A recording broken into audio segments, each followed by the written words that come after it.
coming while. Over 3,000 schools in South Africa still use pit toilets. The Eastern Cape has the highest number. Amnesty International South Africa has launched a pit toilet tracker.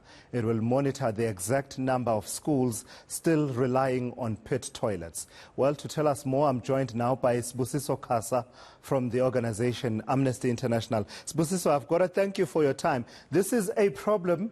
I was just reading up that, it goes back to the time when we were talking about the minimum norms and standards, and we had this grand vision that there would be no school that doesn't have these bare necessities. This was in 2013, and it occurs to me that we're just a year away from those being a decade old. And from your observation, the problems persist. Thanks. Hi, Thulas, and hi to the viewers at home, and thanks for having us as Amnesty International. Yes, you are correct.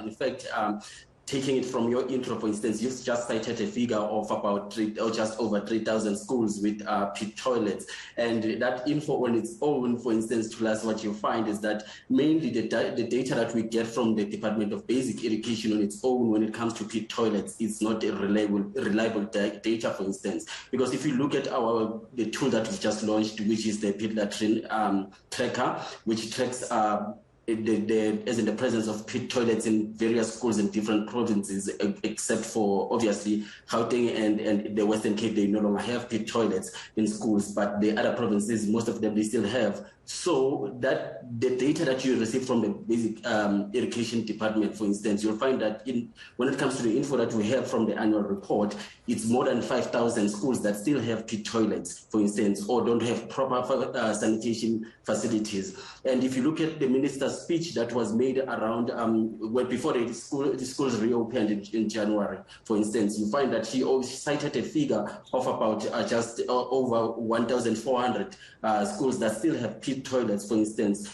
So that shows you that we don't even understand the true nature of the problem that is still there. And if you're looking at schools that like in KZN, you find that 83% of schools in KZN, for instance, at least according to information that is provided by the South African Human Rights Council, you find that commission rather is you find that most of those schools, they still relying on pit toilets or ventilated pit toilets. And the main concern for us, obviously, this affects various human rights, not only the right to sanitation, but the right to dignity, right to health. They also threaten the right to life, for instance. We've seen from previous news reports that some children, including Michael Komape, for instance, who've died using these particular facilities. Yeah, and Sibusiso, one of the things that struck me as I was looking through your statement is there's two types of pit toilets that perhaps at face value, when you look at what they call VIP toilets, these are the ventilated ones, usually well constructed in terms of the structure and the flooring and the toilet seat, but then we'll have a pit nonetheless, but also at the same time have a ventilation pipe coming out at the back of the structure. They are used more in the rural municipalities of the country. That versus the ordinary pit latrine, where even the structure itself is shaky and questionable, and anything can happen really, and has happened in many instances, as you rightly point out. Is there a false sense of comfort when structures like the VIP toilets are delivered, that perhaps we get as society that says, oh, well, it's better than what it used to be, at least now they have a proper structure, whereas in reality, we're still dealing with pit toilets?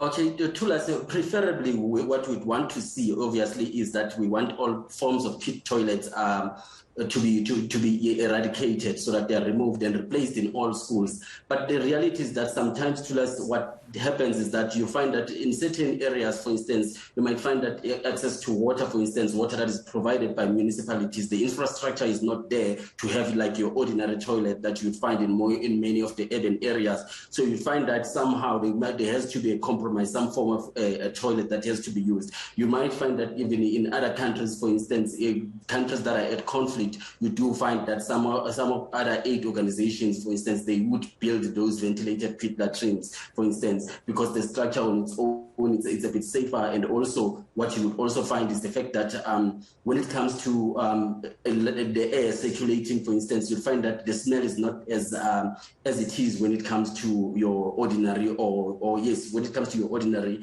pit latrine. So yes, they are slightly better, but it's not something that we would advocate for. But in cases whereby there's a need, there must be a certain form of sanitation, and there's no other there's no other resources that are available in making sure that we eradicate pit latrines. Therefore, in those cases, yes, they can be used as a temporary measure. I hear you. Lastly, President Cyril Ramaphosa takes to the podium at the State of the Nation address at the City Hall in Cape Town on this issue. Previously, in 2018, he launched Sanitation Appropriate for Education, and there were these grand targets, and it was going to be chased quite decidedly, this whole situation of pit latrines. As he goes to deliver the State of the Nation address, what would you want to hear from him about this particular matter? Okay, when it comes to this particular matter, Thulasizwe, and the State of Nation address, for instance, we are calling for him to make sure that, for instance, when it comes to the Department of Basic Education, that they are held accountable. And also, what another key thing, Thulasizwe, that we need to mention, particularly since you're mentioning the State of Nation address, which will be followed by the budget speech, is that over the past few years, when it comes to budget that has been allocated to the Department of Basic Education, for instance, it has been decreasing, and that has been a key issue as well. So we need government to make sure that it prioritizes basic education, and make sure that resources are available to assist the department in making sure that they eradicate pit latrines. But also, that being said, we must not also forget that the department on its own had a number of opportunities to deal with this matter. And sometimes there's been underspending, particularly when you're looking at issues that affect infrastructure, and also the fact that there's been wasteful and fruitless expenditure. That the blame will squarely just lie on the Department of Basic Education, for instance. All right, I've got to thank you for your time. Sibusiso Khasa from Amnesty International South Africa, weighing in on the critical matter of getting rid of pit latrines at schools, which can pose a danger, as we have learned over the years, to children attending school. There, another one for you there, Mr. President, ahead of Thursday, State of the Nation address. The systems are not to blame for security failures in the country. The people are. And that's according to Yaki Silias, founder and chairperson of the